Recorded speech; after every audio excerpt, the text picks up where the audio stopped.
হ্যাঁ, ধন্যবাদ।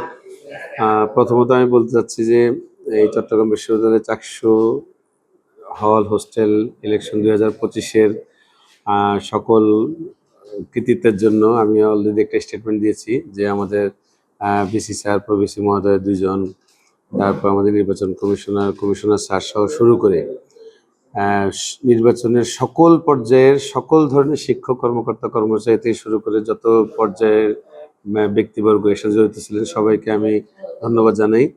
এবং আমি এটাও লিখিত বক্তব্যে এটাও বলেছি যে সচিব হিসেবে যে কোনো ত্রুটির দায়িত্ব আমি নিচ্ছি। এটা আমারই ভুলের কারণে হয়তো হয়ে থাকবে, আপনারা আমাকে ক্ষমাসুন্দর দৃষ্টিতে দেখবেন। এখন নির্বাচন পরবর্তীতে আমরা আবার কমিশন অফিসে বসেছি। আমরা যারা ফলাফলে বিজয়ী হয়েছেন তাদেরকে গেজেট প্রকাশ করব। গেজেট প্রকাশ করার পরে সম্ভবত বিশ্ববিদ্যালয় কর্তৃপক্ষ ওনাদের শপথ গ্রহণের ব্যবস্থা করবেন এবং ওনাদের বাসার ব্যবস্থা করবেন। চাকসুরতে নির্বাচিতদের শপথ গ্রহণের পরে প্রত্যেক হলে হলে নির্বাচিতদের শপথ গ্রহণ অনুষ্ঠিত হবে এবং এটা শপথ গ্রহণের দায়িত্ব কমিশনার না, তবে আমি যেটা শুনেছি যে চাকসুতে শপথ গ্রহণ করাবেন চাকসুর সভাপতি মাননীয় ভাইস চ্যান্সেলর এবং হলগুলোতে শপথ গ্রহণ করাবেন হল সংসদের সভাপতি প্রভোস্ট মহোদয়গণ। এরপরে স্বাভাবিক কার্যক্রম চলবে। আর আমরা এখানে আমাদের নির্বাচন পরবর্তী যে সকল দাপ্তরিক কার্যক্রমগুলো আছে, ব্যালট পেপার সংরক্ষণ, ব্যালট বাক্স সংরক্ষণ বা অন্যান্য যে সকল পেন্ডিং দাপ্তরিক কাজ আছে এগুলো সমাপ্ত করার চেষ্টা করব। এরপরে নতুন নির্বাচন কমিশন আসলে ওনারা হয়তো আগামী বছরের ইলেকশনের প্রস্তুতি নেবেন।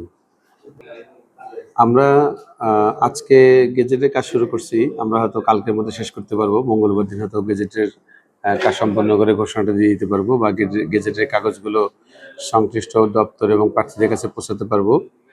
মঙ্গলবার গেজেটের কাজ শেষ হয়ে গেলে বিশ্ববিদ্যালয় প্রশাসন হয়তো দ্রুত উদ্যোগ নেবে, সেক্ষেত্রে বৃহস্পতিবারে একটা শপথ গ্রহণের অনুষ্ঠানের সুযোগ থাকতে পারে। এই ব্যাপারটা পুরোটাই প্রশাসনের নিজস্ব এখতিয়ারে চলবে। আমরা এটা প্রকৃতভাবে বলতে পারবো না, তবে আমরা মনে করি যে বৃহস্পতিবার দিন হতে পারে আর কি। আর হলো যে নেক্সট শপথ গ্রহণের পরে নির্বাচিতরা তাদের বসার জায়গা রেডি থাকলে তারা তারপরের দিন থেকে বসতে পারবে, এটা স্বাভাবিক নিয়ম। তো সেক্ষেত্রে চাকসু এবং হলগুলোতে হল সংসদ প্রস্তুত কিনা, যেহেতু দীর্ঘ 36 বছর হলো প্রস্তুত ছিল না, প্রশাসন হয়তো এই ব্যাপারে ব্যবস্থা নেবে। আমি নিজে একজন হলের প্রভোস্ট, আমি এই ব্যাপারে চিন্তিত যে আমার হল সংসদের রুমটা ঠিক করা লাগবে, আমার ফার্নিচারগুলো অ্যারেঞ্জ করা লাগবে, ছাত্রদের বসার জন্য ব্যবস্থা করে দিতে হবে। আমাদের ছাত্রছাত্রীরা সবাই জানে যে 36 বছর ইলেকশন না হওয়ার কারণে কিছুটা তো ত্রুটি আছে রুমগুলোর ক্ষেত্রে। সেই রুমগুলোর সমস্যাগুলো সমাধান করে আমরা ছাত্রছাত্রীদের বসার উপযোগী করব।